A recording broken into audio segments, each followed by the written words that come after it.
Hello guys, എല്ലാവർക്കും നമസ്കാരം. പുതിയൊരു വീഡിയോയിലേക്ക് സ്വാഗതം. ഇന്നത്തെ ഞങ്ങളുടെ യാത്ര കണ്ണൂരിൽ നിന്ന് കുടകിലേക്കും അവിടെ നിന്ന് ഊട്ടിയിലേക്കാണ്. പോകുന്ന വഴിക്ക് ഇത്ര മനോഹരമായ കാഴ്ചകളാണെന്ന് അറിഞ്ഞില്ല. കുറേ വീഡിയോസൊന്നും എടുക്കാൻ പറ്റിയില്ല. പിന്നെ ഞങ്ങൾ ഒരു കോഫി കഴിക്കാനായിട്ട് കൂർഗ് ഗേറ്റ് എന്ന് പറഞ്ഞ ഒരു റെസ്റ്റോറൻറ്റിൽ കയറി. നല്ല അടിപൊളി വൈബുള്ളൊരു സ്ഥലമായിരുന്നു കേട്ടോ. കുറച്ച് നേരം ഞങ്ങൾ അവിടെയൊക്കെ ചിലവഴിച്ച് കുറച്ച് വീഡിയോസൊക്കെ എടുത്തു. അതിനുശേഷം വീണ്ടും യാത്ര തുടർന്നു. ഏകദേശം ഒരു 4-4.25 മണിക്കൂറിന് ശേഷം ഞങ്ങൾ നാഗർഹോള ടൈഗർ റിസർവ് ഫോറസ്റ്റിൻ്റെ എൻട്രൻസിലെത്തി. എൻട്രി പാസ് എടുത്ത് യാത്ര ആരംഭിക്കുന്നതിന് വേണ്ടി നിൽക്കുമ്പോഴാണ് ഞങ്ങൾ ഈ 2 പേരെ കാണുന്നത്. മിടുമിടുക്കന്മാരായ 2 നായക്കുഞ്ഞുങ്ങൾ. അവരവിടെ കളിച്ച് നടക്കുകയായിരുന്നു. ഫുഡിന് വേണ്ടിയിട്ടാണെന്ന് തോന്നുന്നു അവർ നമ്മുടെ അടുത്തേക്ക് ഓടി വന്നുകൊണ്ടിരുന്നു. പക്ഷേ ഞങ്ങൾ പെട്ടെന്നുള്ളൊരു യാത്രയായതിനാൽ ഫുഡൊന്നും കരുതിയിട്ടുണ്ടായിരുന്നില്ല. ആകെ ഞങ്ങളുടെ കയ്യിൽ കുറച്ച് ചിപ്സ് മാത്രമേ ഉണ്ടായിരുന്നുള്ളൂ. അത് അവർക്ക് ഇട്ട് കൊടുത്ത് അവരത് കഴിച്ച് കുറച്ച് നേരം കൂടി അവിടെ നിന്നതിന് ശേഷം ഞങ്ങളത് വീണ്ടും ഞങ്ങളുടെ യാത്ര ആരംഭിക്കുകയാണ് ചെയ്തത്. നല്ല പച്ചപ്പ് നിറഞ്ഞ ഒരു അന്തരീക്ഷം കേട്ടോ. ഇവിടെ നന്നായിട്ട് പുല്ലൊക്കെ ഉണ്ട്. ഇപ്പോൾ റോഡിൻ്റെ തൊട്ടരികത്ത് നിന്ന് മാനുകളൊക്കെ പുല്ല് തിന്നുന്നുണ്ടായിരുന്നു. വാഹനത്തിൻ്റെ ശബ്ദം കേട്ടപ്പോൾ അവ ഓടിപ്പോയി. പിന്നെ നമ്മൾ കുറച്ച് വേഗത്തിലാണ് പോകുന്നത്. ഇവർ പറയുന്ന ടൈമിനനുസരിച്ച് നമ്മൾ ഫോറസ്റ്റ് ക്രോസ് ചെയ്ത് പോകേണ്ടതുണ്ട്. അപ്പോൾ അതിൻ്റെ കുറച്ച് കാര്യങ്ങൾ നമുക്കറിയാമല്ലോ യാത്ര ചെയ്യുമ്പോൾ ഉള്ളത്. കാണാൻ നല്ല ഭംഗിയുള്ള കാട് തന്നെയാണ്. നമ്മുടെ ബന്ദിപ്പൂർ കാട് പോലെ തന്നെയല്ല, വേറൊരു വ്യത്യാസമുണ്ട്. നല്ല അറ്റം വരെ നമുക്ക് കാണാൻ പറ്റും റോട്ടിലൂടെ തന്നെ യാത്ര ചെയ്യുമ്പോൾ. പിന്നെ പോകുന്ന വഴിക്ക് കുറേ ക്വാർട്ടേഴ്സുകൾ കാണാം, പഴയ ക്വാർട്ടേഴ്സുകൾ. ഇവിടുത്തെ ജോലിക്കാരൊക്കെ പണ്ട് താമസിച്ചിരുന്ന സ്ഥലമാണെന്ന് തോന്നുന്നു. പിന്നെ അത് കുറേയൊക്കെ നശിച്ചു പോയിട്ടുണ്ട്. അതിലധികം ആൾക്കാർ താമസിക്കണതായിട്ട് തോന്നുന്നില്ല. എല്ലാം അടച്ചിട്ടൊക്കെയാണ് കിടക്കുന്നത്. ഇതിൻ്റെ ഓപ്പോസിറ്റ് സൈഡും നല്ല ഭംഗിയുണ്ട് കാണാനായിട്ട്. നാഗർഹോള ടൈഗർ റിസർവ് ഫോറസ്റ്റിന് രാജീവ് ഗാന്ധി നാഷണൽ പാർക്ക് എന്നൊരു പേരും കൂടി ഉണ്ട്. പിന്നെ ഇവിടെ പ്രധാനമായിട്ടും കടുവ, പുള്ളിപ്പുലി, ആന, പിന്നെ പല ടൈപ്പിലുള്ള മാനുകൾ, മയിലുകൾ എന്നിവയാണ് അധികമായിട്ടുള്ളത്. പിന്നെ ഇതിൽ കൂടെ അധികമായിട്ട് വരുന്ന സഞ്ചാരികൾ കർണാടക, വയനാട് ഭാഗത്തു നിന്നുള്ളവർക്ക് എളുപ്പത്തിൽ വന്ന് യാത്ര ചെയ്യാൻ പറ്റിയൊരു നാഗർഹോളയിൽ 3 പ്രധാന സഫാരി കവാടങ്ങളാണുള്ളത്. കബിനി, നനച്ചി, വിരന ഹൊസഹള്ളി എന്നാണ് ഈ 3 ഗേറ്റിൻ്റെയും പേര്. ഇതിൽ കബിനി സഫാരി അറിയപ്പെടുന്നത് വന്യജീവി ഫോട്ടോഗ്രാഫർമാരുടെ ഏറ്റവും പ്രിയപ്പെട്ട സ്ഥലമായിട്ടാണ്.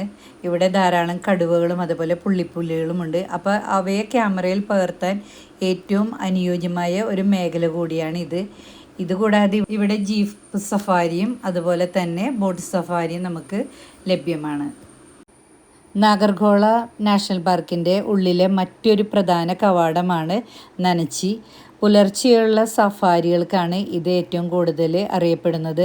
അതിമനോഹരമായ കാഴ്ചകളാണ് പുലർച്ചെ അതിലൂടെ പോകുമ്പോൾ കിട്ടുന്നതെന്നാണ് അറിയാൻ കഴിഞ്ഞത്. ഒട്ടും പ്രതീക്ഷിക്കാത്ത ഒരു യാത്രയായതിനാൽ ഇതിനെക്കുറിച്ച് കൂടുതലൊന്നും ഞങ്ങൾക്കറിയില്ലായിരുന്നു. വന്നു കഴിഞ്ഞപ്പോഴാണ് ഇതിൻ്റെ 3 ഗേറ്റുകളെക്കുറിച്ചും അതിൻ്റെ പ്രത്യേകതകളെക്കുറിച്ചും മനസ്സിലായത്. ഇനിയും വരണമെന്ന് വളരെ ആഗ്രഹത്തോടു കൂടിയാണ് ഞങ്ങളിവിടെ നിന്ന് തിരിച്ചു പോകുന്നത്. ഇതിലൊരു ഗേറ്റിൽ കൂടെ മാത്രമാണ് നമ്മളിപ്പോൾ ഈ വന്യജീവി സംരക്ഷണ കേന്ദ്രത്തിൻ്റെ ഉള്ളിലേക്ക് കടന്നിട്ടുള്ളത്.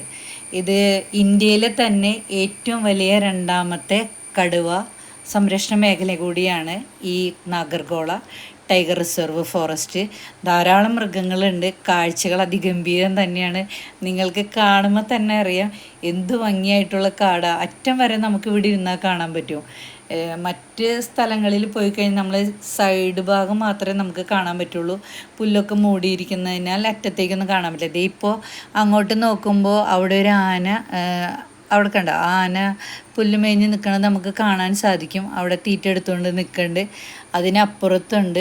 പിന്നെ നമ്മൾക്ക് കാഴ്ചയ്ക്ക് വളരെ പരിമിതി ഉണ്ടല്ലോ ക്യാമറയിലൂടെ കാണുന്നതിന്. അതുകൊണ്ടാണ് അധികമൊന്നും കാണാൻ കഴിയാത്തത്. പിന്നെ ഇതിൻ്റെ സൈഡിലുള്ള ഈ മരങ്ങൾ കാണാനും വളരെ മനോഹരം തന്നെയാണ്. അപ്പോൾ നിങ്ങൾ ആരെങ്കിലും ഇതിലൂടെ യാത്ര ചെയ്യുന്നുണ്ടെങ്കിൽ പരമാവധി നിങ്ങൾ ബുക്ക് ചെയ്തിട്ടൊക്കെ വരികയാണെങ്കിലോ അല്ലെങ്കിൽ ഓരോ സ്ഥലത്തെ പ്രാധാന്യം മനസ്സിലാക്കി 3 ഗേറ്റിലൂടെയും ഇതിൻ്റെ ഉള്ളിലേക്ക് പ്രവേശിച്ച് ഈ കാടിൻ്റെ മനോഹാരിതയും അതുപോലെ തന്നെ മൃഗങ്ങളെ സ്നേഹിക്കുന്നവർക്കറിയാം എത്രമാത്രം മൃഗങ്ങളെ കണ്ടാലും മതിയാവാത്തവരുണ്ട്. അതിൽ പെട്ടതാണ് ഞങ്ങളൊക്കെ. അപ്പോൾ ആ ഒരു കാര്യം മനസ്സിലാക്കിയിട്ട് നിങ്ങൾ ഈ യാത്രയെ ഉപയോഗപ്പെടുത്തണം.